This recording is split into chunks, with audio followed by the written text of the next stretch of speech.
The wait is over. You were waiting, right? Oh, God. No. Please, no. The end is nigh. Darwin and Cat are back. On last week's episode, we were talking about coworkers from hell, and we had so many of them, we had to make it a two-part episode. When we ended last week, we left you in suspense, shaking our category box. Let's find out what the next category is. Here now is the conclusion, part 2, of coworkers from hell. Okay. The busybody. I think it was a part-timer, and she was always up in the full-time people's business. Gosh, I'm trying to remember her name. It was like a shoe or something. Like she named herself after a shoe. Yeah, very good. Let's not use the name. Okay, I'll call her Espadrille. Oh, that one I'll remember. I don't even know what you said, but I'll it's committed to. It's a summer shoe. Okay. All right. Is that a lady thing? Yeah. Oh, okay. So it's a girl. I'll let you say the name then. So what is it? Espadrille. I feel like that's like an exotic spice from like Spain or something. Okay. Espadrille? Espadrille. Yeah. Espadrille. So where do you start with this one? This one was not only the busybody that was always in everything that she didn't need to be in, was just always there for no reason. I just have a strange memory that she used to flash us. Do you remember this? Didn't she used to come in during our shift? Yes. And she would just like whip the girls out. In the window. Like, why? Like, I didn't want to see them, but for obvious reasons. But I mean, also, no. Like, I can appreciate ladies, but not that. Not her. I'm going to send you a picture of an espadrille. It's just like a light summer shoe. Thank you. So I know what I'm talking about here. Yeah, she would just, and then press them against the glass. And it was like, I mean, we were not we're pretty chill. We're not going to go to HR with sexual harassment on that. I didn't really care that much, but why was she there? Like, she voice tracked overnights. There was no reason for her to be there when we were going on the air at, 5 a.m. Why was she there? But I think she did eventually get into trouble. I don't know if it was for flashing. Maybe she flashed like the oldie station, and I don't know what she did, but I think they let her go at one point, didn't they? I fired her. Whoa, you did? I did. Remember? Oh, how could you forget how mad I was that? So she would just constantly screw up. Like, she forgot to voice track, or she would say things that were inappropriate on the air. Shocker. But she was constantly annoying. This was the busybody thing. Things that had nothing to do with her, she would interject herself. She would always be getting involved. She would always be showing up at things that she wasn't welcome at. She would always be trying to get on our show or other people's show. And it's like, no, you're not. She would crash a remote at a car dealership. Just something you're trying to plow through and just get home. No boundaries. Yep. Thought she was kind of like, when you do overnights, you're not, I don't want to sound you're not the star. Okay. You're not. We've both done overnights. Yes. And as much as you think anyone's listening and caring, no.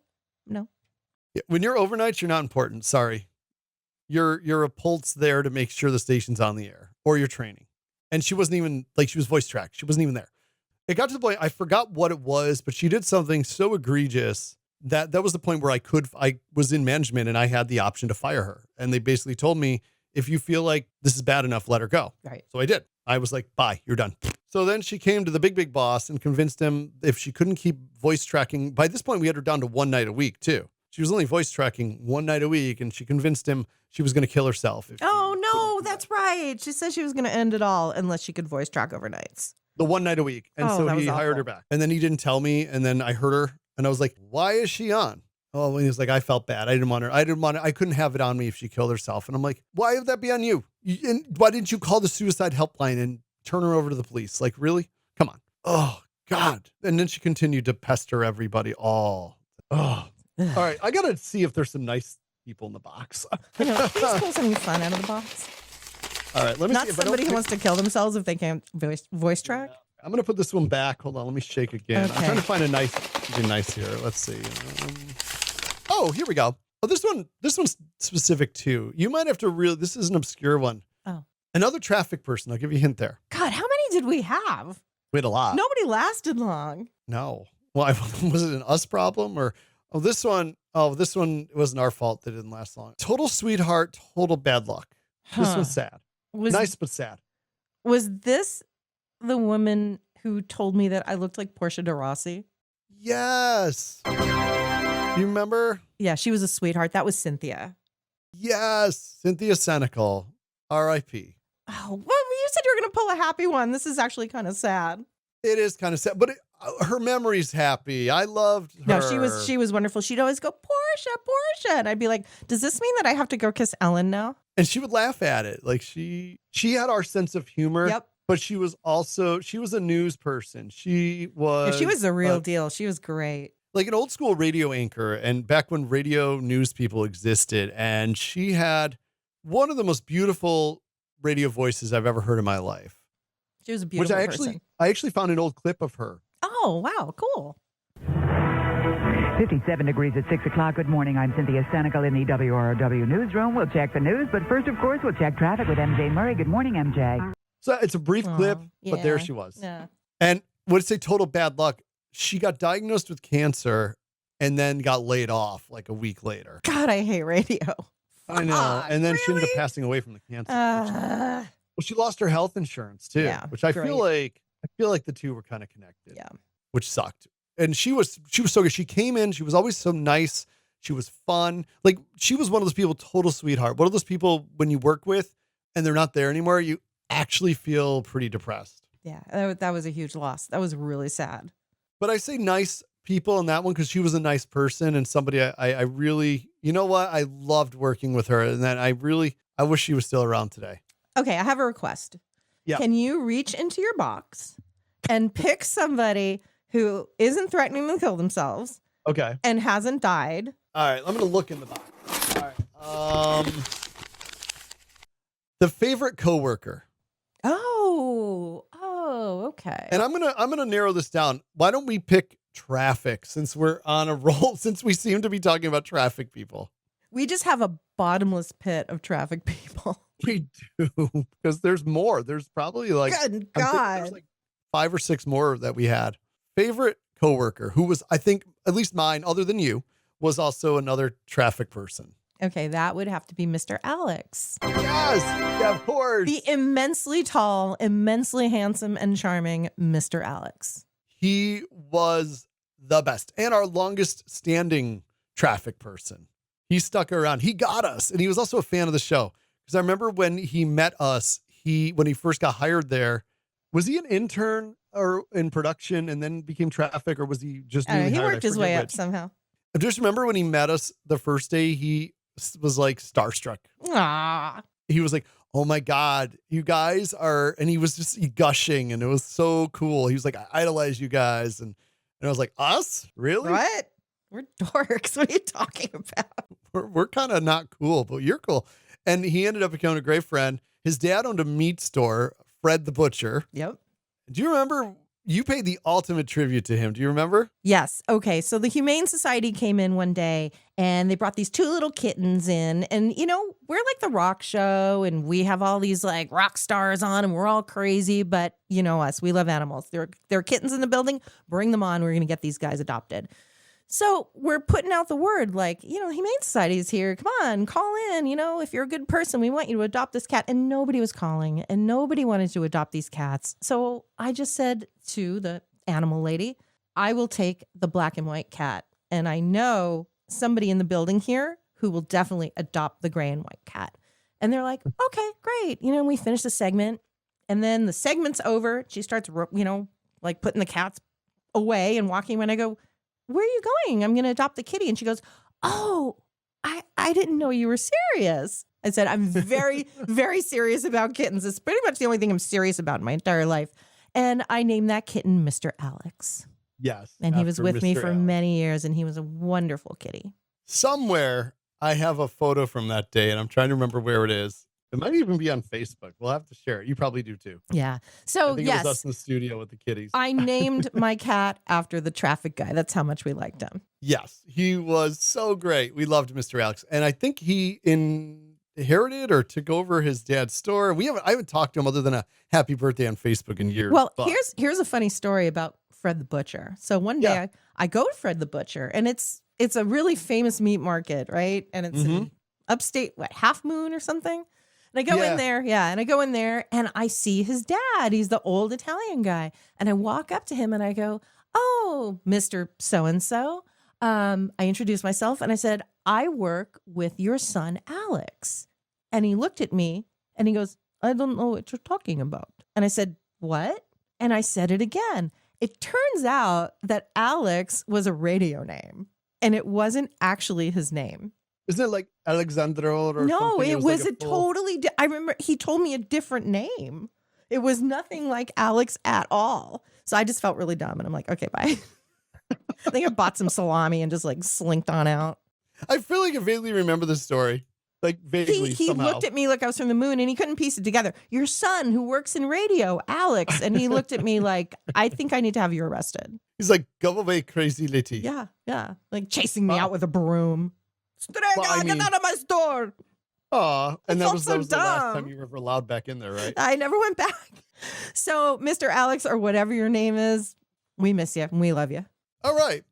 So that was a happy one. It involved a cat. So my box is empty, except for That one sounds more thing. so sad. Oh, yeah. Okay.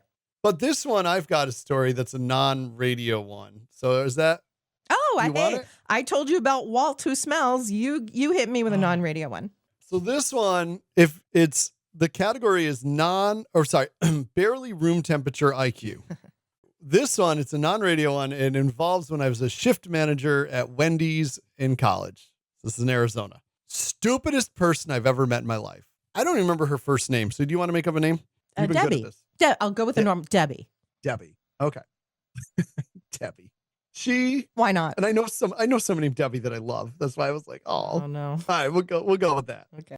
So she was so stupid it got on your nerves. One of those people. Dumb Debbie. And I tell dumb Debbie, hey, dumb Debbie, go water the plants. Wendy's had plastic plants. She'd go water them.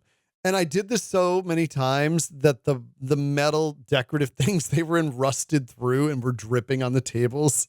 And the main manager one day was like, somebody's been watering the plants. And I was like, oh, that's dumb Debbie. I didn't add that I'd been telling her to do that to get out of my hair. Wendy's had these rules about the Frosty machine back in the early 2000s. It's some serious business, that Frosty machine. So they Well, run yeah. a tight Well, ship. think about McDonald's. What's always broken in McDonald's? The- The ice cream. The ice cream machine. Yeah. Yes. So I think Wendy's knew that the Frosties were a big deal. Only the manager could clean and disassemble the Frosty machine. That It's was a the rule. lot of responsibility.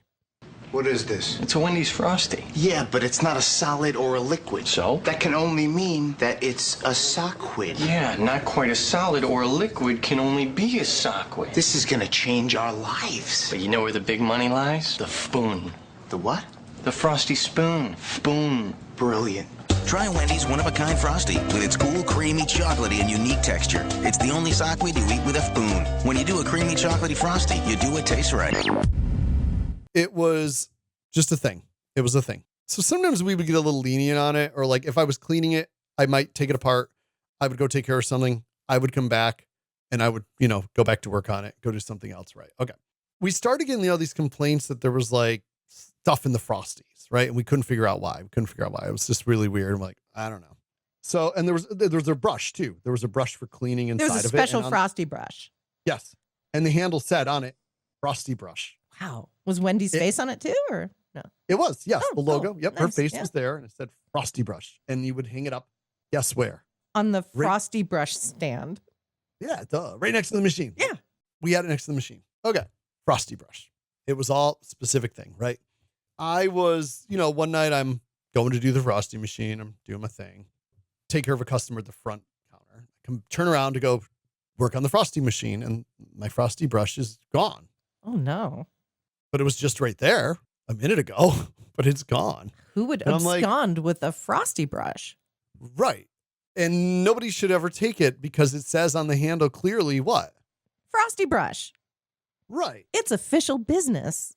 I'm standing there baffled and trying to figure out, okay, I'm a little sleep deprived. Yeah. I'm looking in the machine. Did I stick it in here? Oh. What did I do with the Frosty brush? It's going to make Come some on. extra tangy Frosties if you did. Something went wrong. And I'm really distressed. And then the door opens and here comes dumb Debbie with the Frosty brush in her hand. What was she doing with it? It's like, dumb Debbie, why do you have that? Oh, I just scrubbed the toilets. No. And I said to her, do you know how to read? It says Frosty brush on it. Why would you take this brush and scrub the toilets with it? God. And she goes, well, that's what I do every night. No. So, Oh, gosh. now being lactose intolerant, I generally wasn't eating the Frosties. Right. And I looked at her and I wanted to beat her to death with the Frosty brush in that moment. And I looked at her and I said, go home, leave, go home. Before I go, can I just get a Frosty?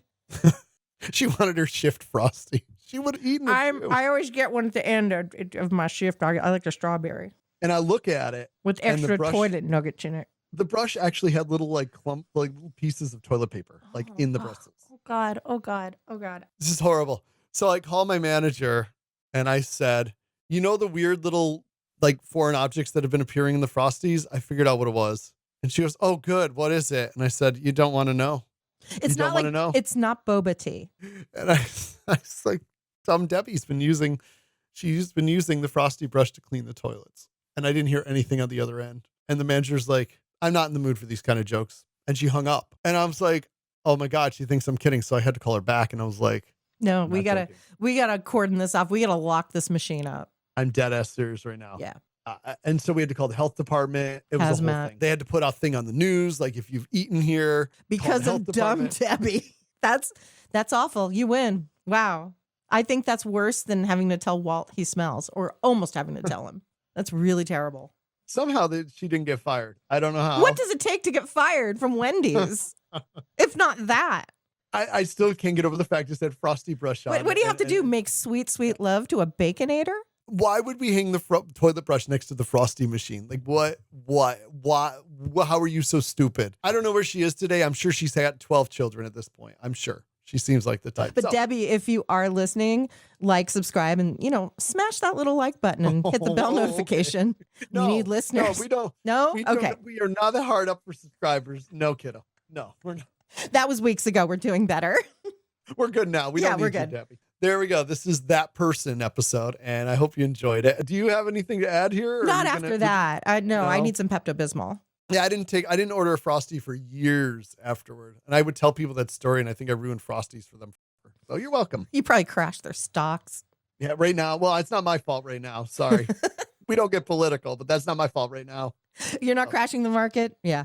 No, not me. That's dumb Debbie. Dumb Debbie. Oh, there you go. So those are our awkward encounters, unforgettable coworkers, and more. So just remember, we've had these experiences with you, and I don't know how to end this episode. I just after that, I don't know what to do. Kat, help me out of here. On that note, we'll see you next week. Oh, the joys of a family dinner at Wendy's. Hot and juicy, hot and juicy.